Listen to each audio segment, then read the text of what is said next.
Hola, mi nombre es Ramón Celada y soy coach de salud integral.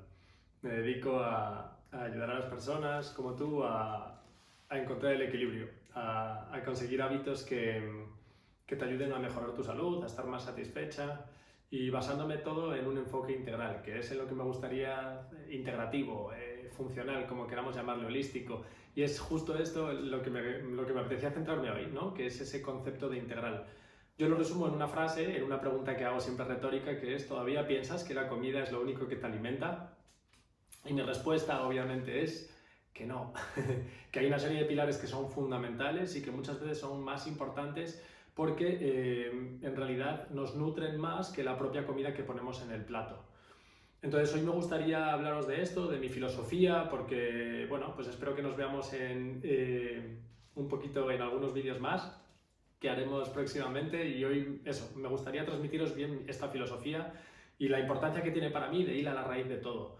Porque en realidad, si lo pensamos, vivimos en una sociedad con mucho progreso, mucho desarrollo, ¿no? Y en civilizaciones en teoría muy desarrolladas. Pero, ¿qué nos ha traído esto? Bueno, pues es cierto que el progreso, la tecnología, la civilización nos ha traído muchos avances, pero esos avances no siempre han significado necesariamente una salud total. Es decir, gracias a ellos hemos conseguido vencer infecciones, plagas, hambrunas, ¿no? Pero realmente también es cierto que todos estos avances y estas mejoras, entre comillas, han traído nuevos enemigos. Y esos nuevos enemigos son una serie de enfermedades crónicas que antes no eran tan habituales. ¿De qué estamos hablando? Pues de enfermedades autoinmunitarias, de asma, de diabetes, de hipertensión, de insomnio, de alergias, de lumbalgias, de demencias, depresiones, ansiedad. Son una serie de problemas que hoy en día acechan por todas las esquinas en la sociedad actual y que antes no eran tan habituales. Vale, es cierto, podemos decir, pues bueno, pues gracias a todos estos avances y a todos estos progresos ahora vivimos hasta los 80 años y entonces pues de media, ¿no? Más o menos. Y por lo menos en nuestro país, unos de los que tienen la esperanza de vida más alta del mundo, en España, pero al final eh, esta esperanza de vida no siempre significa vivir con buena calidad de vida, ¿vale? Entonces, lo que quería transmitir es eso, es que, vale, al vivir hasta los 80 años, pues es más probable que desarrollemos ciertas de estas enfermedades, pero lo cierto es que cuando comparamos con poblaciones más ancestrales o incluso con nuestras bisabuelas y bisabuelos, estas patologías, estas alteraciones no eran tan comunes, no eran tan frecuentes. Y sin embargo ahora lo son, y por desgracia lo son hasta cada vez en edades más tempranas. Eh, Básicamente vivimos más, pero con peor calidad de vida. Entonces, hoy me apetece desarrollar un poco todo esto, ¿no? Y entender un poquito de dónde vienen estos desajustes y volver un poco la mirada hacia atrás, que creo que es donde puede estar el equilibrio, digamos, que es, para mí siempre es eso. Es decir, ahora no voy a proponer volver marcha atrás, volver a las cavernas y a colgarnos de las lianas, ni muchísimo menos, pero sí tener en cuenta que podemos tener un ojo crítico que nos ayude a equilibrar pues todos estos aspectos en teoría que mejoran nuestra vida, estos avances, y que bueno, vamos a dejar ahí un punto de interrogación a ver si mi enfoque os convence y os ayuda a darnos cuenta de qué es lo que nos está enfermando a día de hoy y qué es lo que nos hace que no estemos pues en general satisfechas y satisfechos con cómo vivimos o con cómo nos encontramos. De todas estas patologías, enfermedades, manifestaciones, como queramos llamarlas, que nos acechan hoy en día y que inundan, ¿no? Estas enfermedades crónicas no infecciosas, más o menos, ¿no? Pues hay una de ellas que está detrás de las demás o que empeora o agrava todas las demás, y es el sobrepeso. El sobrepeso. Es un problema el sobrepeso y llegado ya al grado incluso de obesidad. Fijaos que hemos llegado a un desarrollo tal que hemos inventado dietas, máquinas, hasta pastillas, ¿no? Para intentar luchar contra, pues por ejemplo, contra este sobrepeso.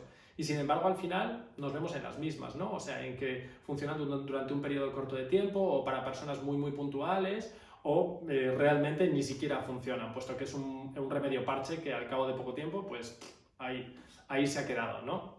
Entonces, Si la civilización y el progreso nos han traído hasta donde estamos ahora, yo me pregunto, ¿por qué no miramos hacia atrás para intentar entender un poquito qué es lo que ha sucedido? ¿Vale? Y al final lo que nos tenemos que dar cuenta es que nosotros, los seres humanos, podemos decir que hemos triunfado como especie en el planeta, o por lo menos predominamos en el planeta, pero sin embargo lo que es nuestra biología tiene más de 200.000 años. Y si nos centramos en los genes propiamente dichos, nuestros genes prácticamente han permanecido invariables los últimos 10.000 años. Sin embargo, todo este progreso, toda esta civilización, todo este desarrollo ha avanzado a una velocidad vertiginosa, y especialmente en los últimos cientos de años, lo que ha creado un desfase enorme entre lo que nuestra biología espera, lo que nuestro cuerpo espera, lo que nuestros genes esperan especialmente, y lo que nuestra realidad les da. Es importante este concepto de desfase entre nuestra parte biológica, entre nuestro cuerpo y nuestros genes, y lo que vivimos en el día a día, nuestro estilo de vida, nuestro entorno, porque ahí es donde está la clave. Nuestro cuerpo no está acostumbrado. Antiguamente sí que es cierto, a lo largo de una serie de épocas, de años, de cientos de años, nuestras formas de vivir y nuestro entorno iban cambiando, y a medida que cambiaban, los genes también iban moldeándose y adaptándose, de manera que nosotros como ser humano pues nos hemos adaptado tan bien al medio y a nuestro entorno que aquí estamos a día de hoy, como decía, un poco triunfando y dominando el planeta. Sin embargo, es muy importante entender que los genes no lo son todo, porque los genes en realidad lo único que van a hacer es predeterminar. En cierta manera, a mí hay una frase que me gusta mucho, y es decir que los genes cargan la pistola, pero en realidad es el estilo de vida, la alimentación, es decir, las decisiones que nosotros tomamos, las que aprietan el gatillo, ¿vale? Los genes predeterminan, los genes predisponen, pero no determinan, no son determinantes. De hecho, la ciencia de la epigenética, esa ciencia que estudia pues, aquello que, por decirlo de una manera sencilla, enciende y apaga, activa y desactiva nuestros genes, en realidad ha demostrado que apenas entre el 15 y el 30% de lo que no sucede, de lo que altera el equilibrio de nuestro cuerpo, es dependiente de los genes. La buena noticia es que el resto, hasta un 85%, lo tenemos en nuestras manos, y depende de los hábitos, de nuestras decisiones y del entorno en el que vivimos. Y me gustaría hablar de un concepto que para mí creo que es como muy guay, porque lo define muy bien, y es el concepto de comodidad y felicidad, que a día de hoy es algo que se confunde, que confundimos mucho y que quieren que confundamos, porque pues, hay obviamente muchos intereses económicos detrás por parte de todos aquellos que vendemos y venden servicios y productos, y es ese confundir comodidad con felicidad. Porque especialmente los avances tecnológicos es algo clave, ¿no? O sea, parece ser que nuestro cuerpo está acostumbrado, como decía, a vivir más en realidad en la adversidad que en la abundancia, ¿no? En la opulencia. Y de hecho por eso muchas de estas enfermedades de las que hablábamos antes, estas enfermedades infecciosas crónicas, se llaman enfermedades de civilización o enfermedades de la opulencia. ¿Por qué? Porque estamos viviendo un periodo de nuestra vida donde tenemos abundancia de todo, ¿no? Abundancia en general, por lo menos en nuestro entorno más cercano. Tenemos una abundancia tal que nuestro cuerpo, entre comillas, se ve como desbordado, y no es esto a lo que él está acostumbrado, porque una vez más, nuestra biología, nuestro cuerpo físico, pero nuestra mente también, nuestros genes han evolucionado a lo largo de muchos años, pero en periodos de adversidad, con momentos donde la adversidad era pues casi predominante, ¿no? Las guerras, las batallas, las plagas, las hambrunas, el tener que labrar la tierra, el tener que cazar, todo esto eran, el tener que pasar frío, pasar calor, son una serie de estresores, de cambios que a nuestro cuerpo lo ha fortalecido y nos ha traído a donde estamos hoy, a tener este cuerpo increíble y esta mente súper capaz, ¿no? Con la que hemos dominado. Entonces, en realidad esto es lo importante, no confundir comodidad con felicidad. Es muy cómodo poder darle un clic, ¿no? y pedir en internet comida para que ya nos viene lista a casa. Es muy cómodo tener el mando a distancia para cambiar y no tener que levantarse. Es muy cómodo usar el ascensor o las escaleras mecánicas. Pero al final, todas estas comodidades, una tras otra, acumuladas en el día a día, lo que nos están haciendo es cada vez más débiles y nos están haciendo un flaco favor. Como decía antes, no estoy proponiendo volvamos a las cavernas, tirémonos por lianas de nuevo, renunciemos a internet y a las comodidades de hoy en día. No, para nada. Creo que simplemente hay que acostumbrarse a reintroducir en el día a día lo que se llama el concepto de hormesis.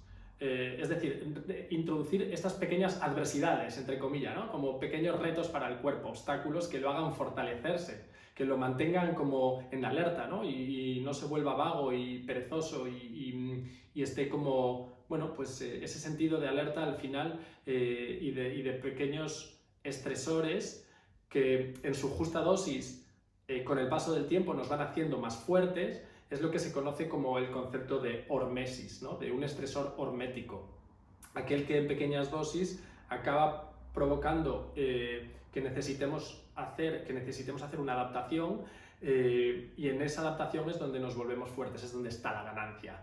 Entonces, no hay que olvidar que hoy en día, y esto es la verdad que es un dato triste en el planeta, y esto sí ya es a nivel mundial, muere más gente por exceso de alimentación que por falta. Y muere más gente por falta de movimiento que por extenuación o cansancio. Estos son datos que son alarmantes y que hay que tenerlos en cuenta. ¿Qué son estos ejemplos de estresores horméticos que necesitamos incluir en nuestro día a día? Pues estoy hablando de pequeños ayunos, ¿no? Ayunos de 12, 14, 16 horas, que en función de la dinámica de la vida de cada persona pues se pueden introducir poco a poco de manera sencilla. Y estos pequeños ayunos, este pequeño estrés nos hace más fuerte, produce una serie de mejoras pues que se sabe, ¿no? Ese dejar reposar al sistema digestivo, que se activen una serie de mecanismos de limpieza y del sistema digestivo del intestino que se llama el complejo motor migratorio, ¿no? Nos hace, bueno, nos activa o digamos que fomenta la autolimpieza por parte de las células, esa autofagia e incluso el sacrificio de ciertas células cuando están en un estado ya donde no pueden funcionar bien y no se pueden reparar, ellas mismas como que se suicidan, ¿no? O sea, se sacrifican por las demás para que crezcan células nuevas y nuestros órganos y tejidos permanezcan sanos, lo que se conoce como apoptosis.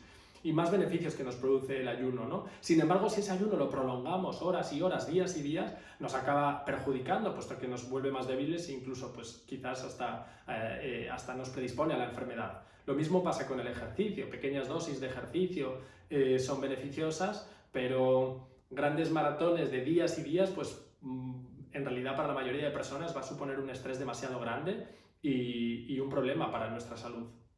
Así que lo que propongo efectivamente es eso, es reintroducir pequeños desafíos en el día a día que nos devuelvan, que le den ese estímulo a nuestros genes y a nuestro cuerpo y a nuestra mente que tanto tiempo han estado acostumbrados, con los que han vivido durante toda la historia.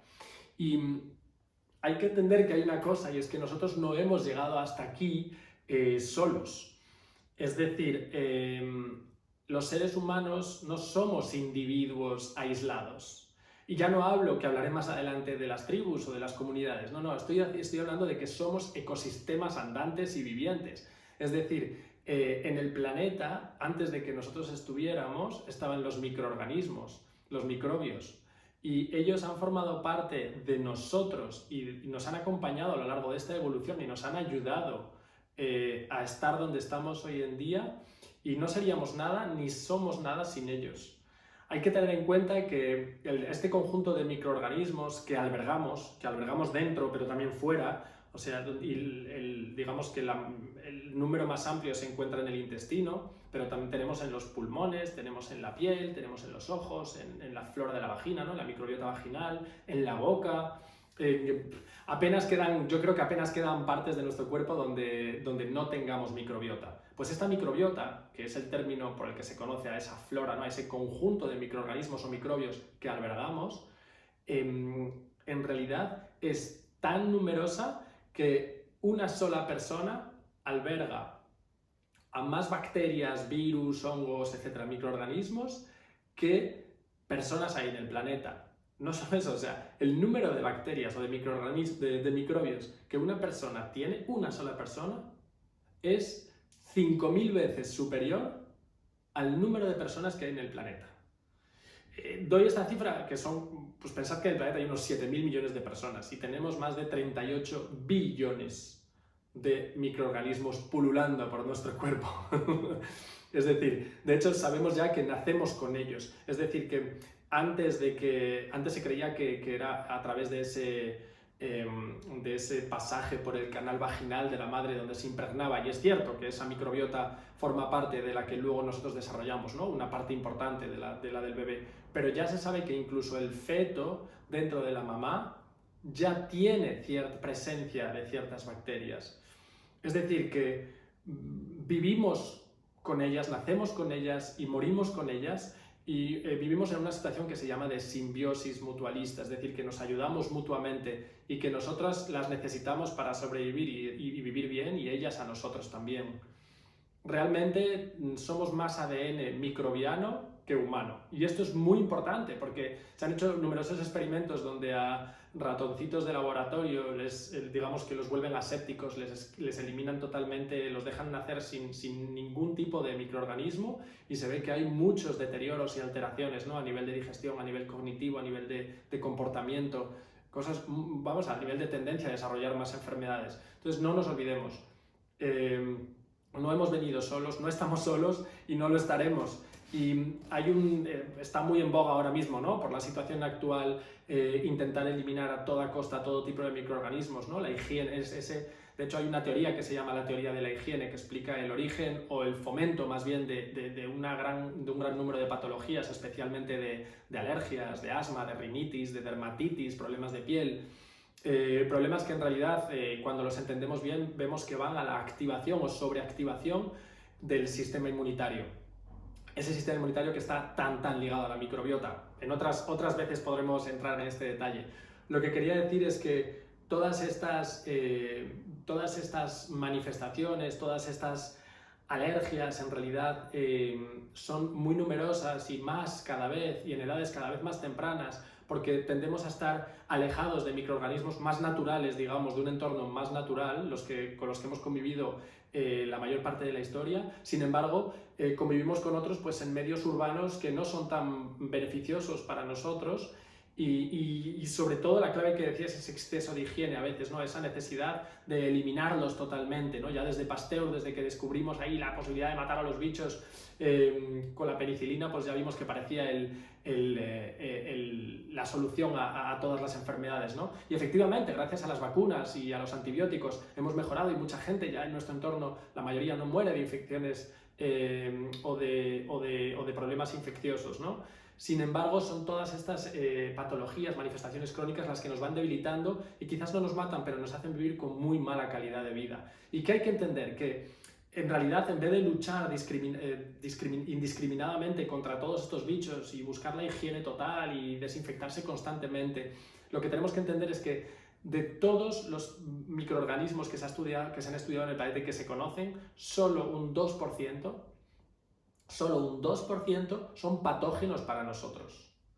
El 98% restante, en realidad, son neutros o beneficiosos. Con lo cual, si yo entiendo cómo funciona el planeta, siempre en equilibrio, siempre en ecosistema, unas cosas que sin lo uno no puede existir lo otro, ¿no? O sea, ya sabemos la típica historia, a lo mejor, de los bosques, ¿no? Donde si faltan los lobos, pues de repente hay una proliferación excesiva de conejos y destrozan la zona, y viceversa, también es un problema. Entonces, hay que entender que yo prefiero dejar que ese 98% restante de mis microbios estén bien equilibrados y funcionen correctamente y me protejan de ese 2%, que es, en vez de yo coger un bazooka, ¿no? y empezar a matar todo bicho viviente, sabiendo que esto va a tener un impacto brutal contra mi salud. Entonces, para mí es muy importante. No somos individuos, somos ecosistemas. Y es que hemos evolucionado, ¿no? Me gusta mucho esta frase que tengo aquí anotada, os la voy a leer tal cual, y es que hemos evolucionado con nuestro entorno, estando en contacto con todo tipo de microbios, y nos hemos asociado con diferentes organismos para crear un ecosistema, nuestro cuerpo. Me parece que está como claro, ¿no? El concepto. Entonces, entremos ahora en eso que os hablaba antes, en dónde creo que está la solución a este desajuste que estamos teniendo, y es ese modelo de salud integral. Hipócrates, el fundador de nuestra medicina en Occidente, digamos, ¿no? Ese médico de hace miles de años, se le atribuyen muchas frases y muchos conceptos que hoy en día pues, se va viendo, la propia ciencia nos lo va demostrando, y es como él definía la enfermedad como una serie de sacrilegios, de pecados que vamos cometiendo en el día a día contra nuestro cuerpo, y hasta que llega un momento que se acumulan tanto que de repente aparece la enfermedad, ¿no? Al final la enfermedad no es más que un resultado por una serie de desajustes, alteraciones, basados sobre todo en las decisiones que nosotros tomamos, en el entorno que creamos y que acaban perjudicando a nuestro cuerpo. Y el tema es que nuestro sistema de salud actual es buenísimo y es súper eficiente y eficaz para todo lo que es luchar contra algo agudo.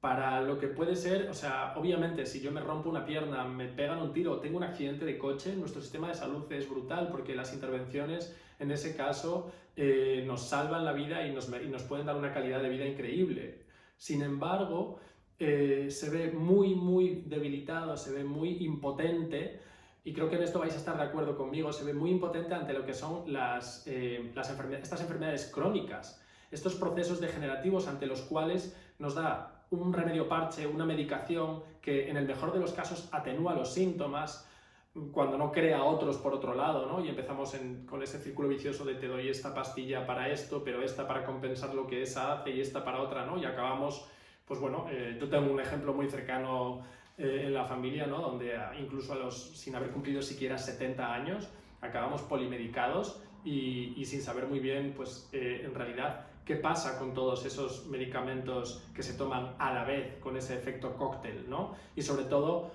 no estamos consiguiendo ir a la raíz. Yo lo que propongo es ir a la raíz, es decir, volver a lo que en un principio hizo que nuestro cuerpo empezara a desajustarse. En realidad a mí me gusta mucho decir que el cuerpo no es que se desajuste de manera aleatoria. En realidad esos desajustes la mayoría de las veces son adaptaciones. Adaptaciones, una vez más, para intentar sobrevivir. Lo que pasa es que esas adaptaciones a veces, pues por digamos, por ese medio, ese entorno, esas decisiones tan agresivas o agravantes, acaban produciendo adaptaciones que nosotros llamamos síntomas, malestares o incluso enfermedades.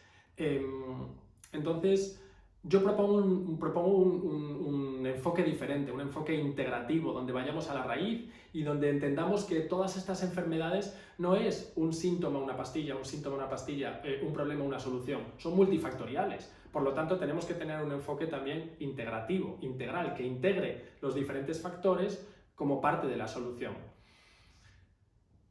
Incido mucho en esto porque hay que saber que enfermedades como la diabetes tipo 2, que es una enfermedad degenerativa, que consiste en una desregulación de la glucosa y la insulina en el cuerpo, es una enfermedad metabólica, que es muy seria y muy peligrosa y que afecta muchísimo al sistema inmunitario y a la salud y a la calidad de vida de las personas. Es una enfermedad que se puede evitar con unos correctos hábitos y de hecho se puede hasta llegar a revertir. Entonces, y es una enfermedad que le cuesta al Estado español más de 20.000 millones de euros al año, si no me equivoco. Eso es, según mis cifras, 20.000 millones de euros al año. Esto es muchísimo dinero. Entonces, lo peor de todo es que cada vez hay más casos y tristemente cada vez en personas más jóvenes. Yo conozco niños ya menores de edad que presentan ya diabetes o prediabetes, no necesariamente que se tienen que inyectar insulina, pero que ya tienen unas glucosas en ayunas y un metabolismo que no está tolerando que no es capaz de gestionar esa glucosa y esa insulina. Entonces, lo que hay que entender es que el enfoque que yo propongo es eso, es integrarlo todo de manera que obviamente nos apoyemos en la medicina en todo lo que nos pueda ayudar, nos apoyemos siempre en la ciencia, pero miremos un poquito hacia atrás para entender de dónde venimos y cómo así poder avanzar y poder vivir mejor. Porque la verdad, a mí me gusta mucho decir esto y no es normal estar enfermo. Y aquí siempre hago una distinción, normal y habitual. No es normal estar enfermo, aunque sea habitual. Siempre digo que levanten la mano, por favor, las mujeres que les duela la regla. Normalmente ahora no no os puedo ver, pero normalmente si estuviese en una sala estarían prácticamente el 98% de las manos levantadas, o el 90%, me atrevo a decir. Y en mi experiencia clínica con pacientes es así a diario. La menstruación no tiene que doler. Se puede notar algo, pero no duele. Y hemos llegado a un punto en que hemos normalizado algo que es habitual, lo hemos normalizado.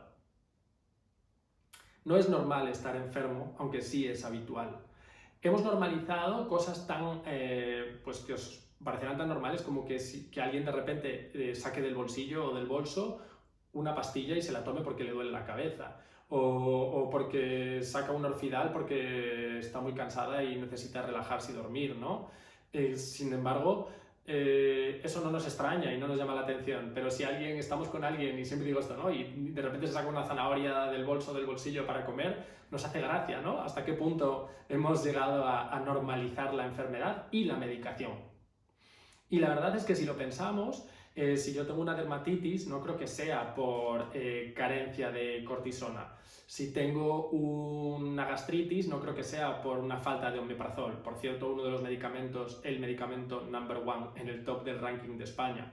España, por cierto, uno de los países del mundo que más medicamentos consume y utiliza. Entonces, si yo tengo un dolor de cabeza o una migraña, no creo que sea por una carencia de enantium en mi cuerpo. Lo que está pasando ahí es que, vale, en un momento dado no quiero decir que no se puede utilizar esa pastilla, ese medicamento, nos puede venir muy bien y ayudar, por supuesto que sí, pero cuando se convierte en algo repetitivo, en algo que consumo de manera diaria, semanal o incluso mensual, siempre en el mismo momento del mes o del ciclo menstrual, entonces ya tengo que preguntarme qué está pasando ahí. Lo que os decía, la parte de los genes sí predisponen y esto es genético y tendemos a ver, no, es que esto ha pasado siempre en mi casa, ¿no? Mi mamá ya, sí, ok, cierto, vale. Puede que tu madre siempre fuese así, puede que siempre hubiese una tendencia al sobrepeso, una tendencia a la hipertensión, a tener el colesterol más alto o más bajo, si es que eso es un problema que sería tema para hablar durante minutos y minutos. Hay una tendencia, hay un terreno, pero como todo ese terreno se trabaja. Y ese terreno se decide, se toma una serie de decisiones y a raíz de ahí los genes se manifiestan o no. Vamos ya de lleno a qué es esto de la salud integral y en qué consisten estos pilares que yo os anunciaba, ¿no? El ser humano no se alimenta no se alimenta solo de lo que come, de lo que hay en el plato, sino que se nutre como persona de muchas más cosas en la vida. A mí me gusta hablar de 5 pilares. Vamos a hablar ahora de la alimentación, por supuesto, vamos a hablar del descanso, del movimiento, de la actitud y de las relaciones. Son 5 pilares para mí fundamentales. Y es que, por empezar con la alimentación, aunque será un tema que desarrollaré más adelante y me encantará que estéis ahí para ver esa próxima sesión juntas, la alimentación, vamos a empezar simplemente reflexionando una cosa. Somos los únicos animales del planeta que necesitamos libros que nos digan cómo tenemos que comer. Y solo nosotros, los seres humanos y nuestras mascotas, somos los únicos animales en el planeta obesos. Creo que eso ya nos tiene que hacer reflexionar. De hecho, es que cada vez más, por desgracia, nuestra comida, especialmente la comida que vemos en los supermercados, pero también en algunos restaurantes o sitios donde nos la venden, se parece más a pienso que a comida real. En realidad, ahí está la clave. Antes de entrar a hablar de diferentes enfoques, teorías, que si esto es bueno, que si esto es malo, centrémonos en si tu alimentación es variada y se centra en alimentos reales, aquellos que tu tatarabuela reconocería como alimentos, ¿vale? Que vengan lo menos empaquetado posible, es decir, frutas, verduras, carne, pescado, huevos, frutos secos, legumbres. Estamos hablando de alimentos que llevan con nosotros una gran parte de la historia. Ahí habría más para hablar y hablaremos de este enfoque evolutivo más adelante de qué pasa con las legumbres, los lácteos, los cereales, pero al final, si en el 90% de tu alimentación está basada en alimentos reales de buena calidad, en realidad ahí tenemos la clave. Esa es la clave de una alimentación antiinflamatoria, es decir, que no genere inflamación. Inflamación es una respuesta del sistema inmunitario. No confundir con la hinchazón, que es una distensión abdominal por gases o fermentación excesiva. Tenemos que entender que Diferentes poblaciones de diferentes partes del mundo han sobrevivido y han proliferado a lo largo de la historia con tipos de alimentación muy, muy distintas.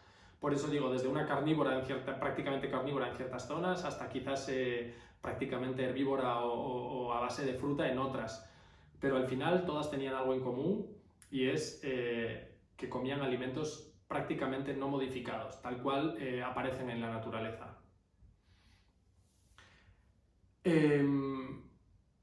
Realmente poco más se puede decir así en un resumen, o sea, poco más me gustaría añadir, aparte de que el agua debe ser la bebida predominante en nuestra alimentación. Somos un 70-80% agua, 60-70% agua, y sin el agua nuestros procesos corporales, fisiológicos no pueden suceder. Por lo tanto, comida real, agua, el 90% del tiempo.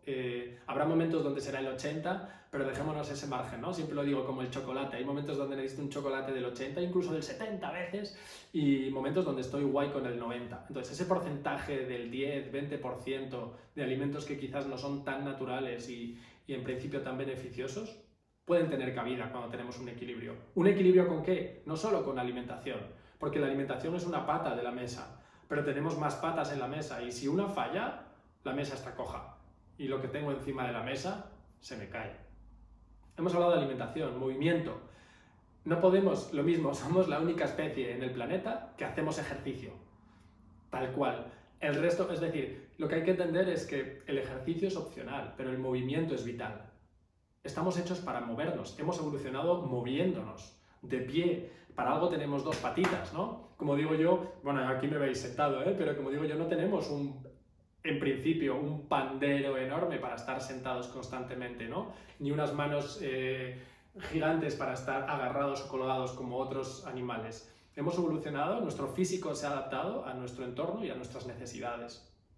Y por lo tanto necesitamos movernos. Recomendación número 1, muévete. Esos 10.000 pasos de los que se hablan, por supuesto, si no llegas a 10.000 y estás bien lejos, 3.000 son suficientes. Muévete algo. Muévete si quieres en ayunas, que siempre hablo de esto en mis stories de Instagram. ¿Por qué lo digo? Muévete en ayunas. Pues si pensamos evolutivamente, creíamos que antiguamente, y evolutivamente me refiero a ya donde se forjaron nuestros genes. ¿Acaso nuestros antecesores, en esas épocas más ancestrales, creemos que iban a encontrar el desayuno al ladito de la hoguera ya, ¿no? O allí sin ni siquiera tener neveras y poder refrigerar ni poder almacenar prácticamente animales, con el peligro que eso supondría, o sea, alimentos, quiero decir, con el peligro que supondría porque podrían venir otros animales y comérselos y atacarnos. Entonces, ahí hay que entender que normalmente estábamos hechos para movernos un poquito, para ir a buscar pues unos frutos rojos, algunas raíces, ¿no? Algunas bayas que encontrábamos, o ir a cazar incluso. Pero bueno, antes de moverte en ayunas, muévete simplemente. Demasiado tiempo pasamos sentados, ¿verdad? Movimiento, crucial. E igual que el movimiento y la actividad física, por tanto, por supuesto, también son fundamentales. ¿Por qué hoy en día, antes decía, el ejercicio es opcional, pero el movimiento es vital? Bueno, pues porque así es, ¿no? O sea, es cierto que sabemos que simplemente andar ya es el mejor ejercicio que podamos hacer, pero en realidad es cierto que cuanto más nos alejamos de nuestro entorno, de lo que hemos sido y de lo que ha forjado nuestros genes, más necesitamos compensarlo. Por eso esas recomendaciones de hacer ejercicio todos los días ahora, ¿no? Por lo menos 1 hora 5 veces a la semana, 40 minutos 5 veces por semana. Esas cifras que oímos de la Organización Mundial de la Salud, ¿a qué van? Pues van a compensar en realidad un estilo de vida eminentemente sedentario. Pensamos que ya 1/3 del día lo pasamos durmiendo, en teoría, y eso me hace llegar al pilar siguiente, ¿no? Tenemos por un lado el movimiento, pero por otro lado tenemos el descanso. Es fundamental dar ese reposo al cuerpo. Hay procesos biológicos que se producen en movimiento y otros que se producen en reposo. Hay procesos biológicos que se producen durante el día, cuando hay luz natural, y otros por la noche. Somos, una vez más, seres que hemos evolucionado en un planeta que gira y que tiene ciclos de luz y de oscuridad. Esas 24 horas, ese día que tiene 24 horas, le dan nombre a lo que se llaman los ritmos circadianos, ¿no? Cerca de un día, cerca de 24 horas. Y los ritmos circadianos nos hablan de esos biorritmos, es decir, de todas aquellas funciones fisiológicas que se producen a lo largo de 24 horas en el cuerpo de una persona en función del momento del día que sea y de los estímulos que reciba el cuerpo, que básicamente le están diciendo qué hora es. Nosotros tenemos en nuestro cerebro un lugar que le hemos llamado, digamos, ese reloj central interno. Nuestro reloj suizo se llama el núcleo supraquiasmático. Ese es el que a la vez se comunica con todos los demás mini relojes que hay en el resto de células, tejidos de nuestro cuerpo, y los sincroniza. Y lo que más sincroniza este núcleo supraquiasmático, es decir, lo que nos hace estar en un buen ritmo circadiano, tener un buen ritmo circadiano, un buen biorritmo, es decir, que todo funcione de manera acompasada, que la orquesta no esté cada uno por cada músico entrando en un momento y en otro, que no estén desafinados los instrumentos, es sobre todo la luz y la oscuridad. Es decir, cuando empieza el día, exponte a la luz natural, que la luz natural te entre a través de los ojos y le diga a través de esas, bueno, tenemos unos receptores en los ojos que avisan y que se comunican con el núcleo supraquiasmático y le dicen es de día, empieza, ¿no? Empieza el día. Y empiezan, entonces ya le avisa de que hay una serie de hormonas que tienen que segregarse a esa hora, que determinan unos procesos y que provoca un efecto cascada positivo en el resto del día. Por la noche es lo contrario, el cuerpo está acostumbrado a que haya oscuridad, a que la temperatura baje por la noche. Entonces si dormimos con calefacción, que parece que nos está, qué bien, qué gustito, qué cómodo es, comodidad, felicidad, no es lo mismo, al final nos está haciendo daño. ¿Cuántas veces tengo pacientes que me dicen, no, es que se me seca mucho la nariz, es que por la noche no duermo bien, de repente, bueno, problemas que empieza a haber es esa poca tolerancia al frío, entonces tengo la calefacción, entonces duermo peor porque mi cuerpo, como os decía, evolutivamente está acostumbrado a que la temperatura baje y eso avisa de que es por la noche, de que no haya luces, pero sin embargo estamos con pantallas delante de los ojos constantemente que nos dan ese fogonazo y esa luz, especialmente la luz de las pantallas, que tiene una intensidad y un espectro de luz, digamos, bastante semejante a la luz natural, sin llegar a tal intensidad, pero semejante en cuanto al impacto que produce. No así la luz roja de hogueras, por ejemplo, que es la que tradicionalmente estamos acostumbrados ancestralmente. Esa luz azul de pantallas especialmente, lo que hace es pues, mandar mensaje al núcleo supraquiasmático a través de nuestros ojos de que sigue siendo de día, lo cual interfiere, por ejemplo, con la secreción de la melatonina, hasta que puede llegar a disminuir su secreción en un 20%. Y esa hormona es la que marca los ritmos también de la noche. Es una hormona súper necesaria para reforzar el sistema inmunitario. Entonces, tenemos que entender que algo tan tonto como quedarnos con el Instagram hasta justo antes de dormirnos o con el WhatsApp, al final lo que va a hacer no solo estimularnos por todas esas imágenes y conversaciones, discusiones o lo que sea, sino que esa propia luz tenemos que intentar evitarla. Una horita antes de la cama, empezar con rituales distintos, lectura, un ebook que tenga una pantalla que no dé esa luminosidad, tener tu pequeño ritual de hacer tus ejercicios de respiración, de hacer unos estiramientos, de preparar la comida o la cena para el día siguiente, etc. Algo que te ayude a ir bajando el ritmo y sobre todo a regular esos ritmos circadianos.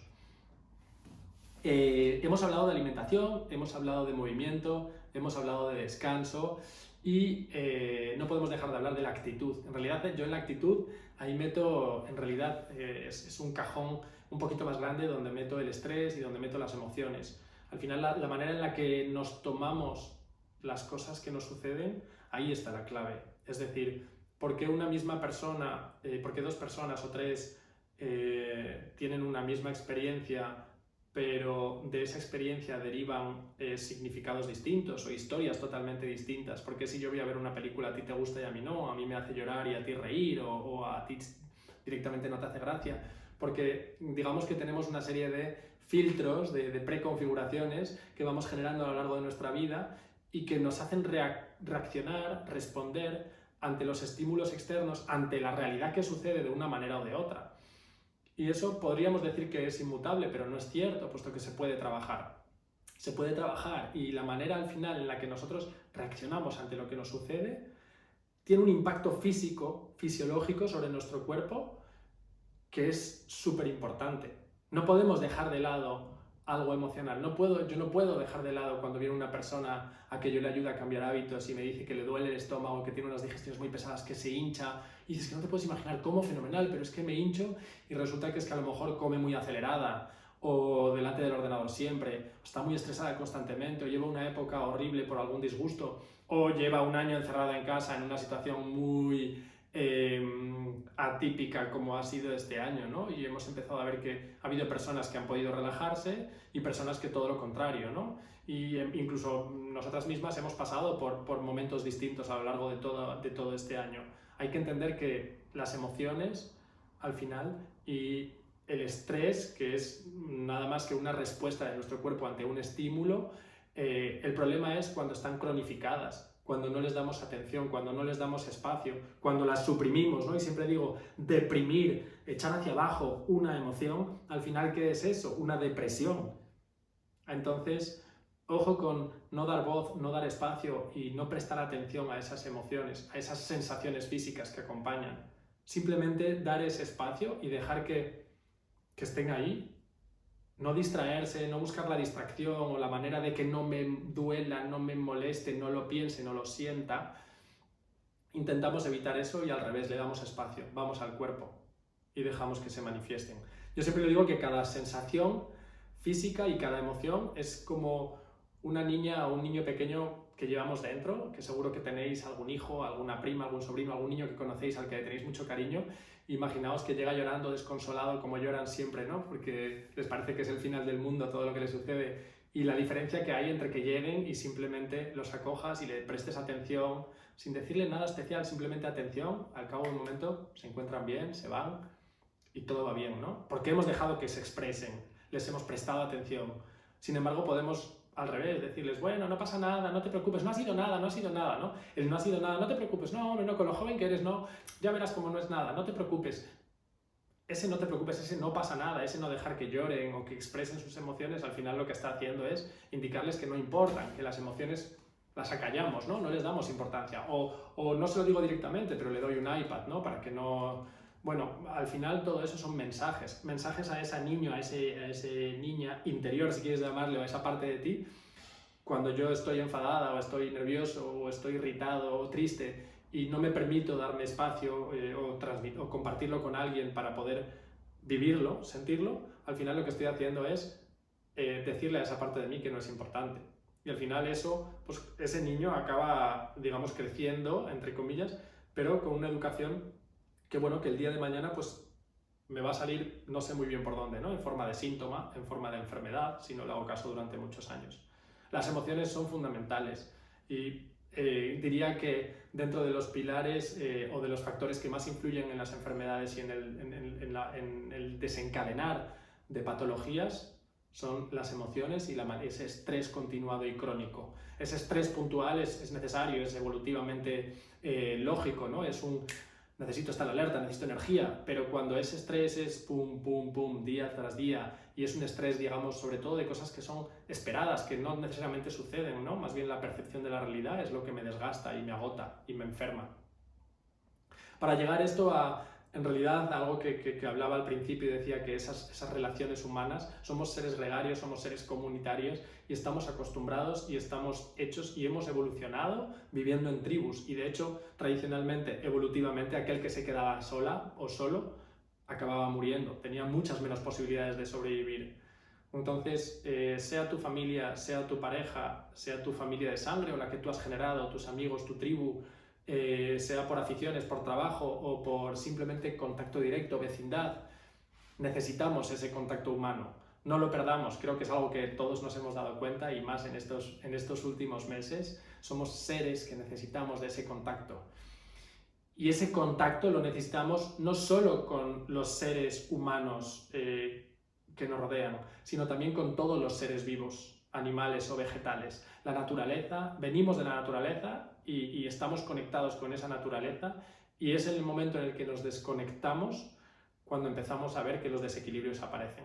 Por eso una de mis recomendaciones principales es vegetaliza tu vida, trae el verde de vuelta, ya sea a través de plantas, ya sea con un paseo en el parque, en la playa, en la montaña, ya sea yéndote una vez por semana por lo menos a hacer una inmersión en la naturaleza y desconectarte y ver cómo esas, hasta se sabe que hasta ciertas sustancias que segregan las plantas que se llaman fitoncidas, se sabe que estimulan y que rebajan la respuesta de estrés de nuestro cuerpo y nos calman. Esto es el enfoque integral, esto es la salud integrativa o integral y la medicina que lo acompaña. Es aliarnos tú y yo, es entenderte, es saber lo que está sucediendo, escuchar a tu cuerpo, hablar, poner estos pilares, ver cuál es la pata de la mesa, de tu mesa que más cojea y establecerla y ponerla en un orden.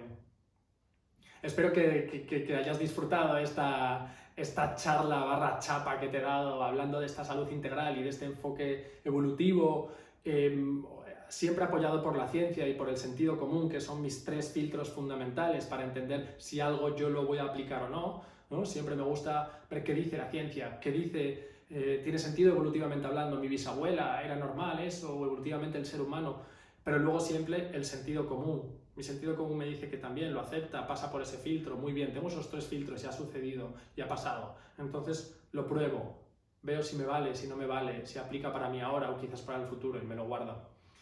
De esto y de muchas cosas más vamos a seguir hablando, así que espero que hayáis disfrutado.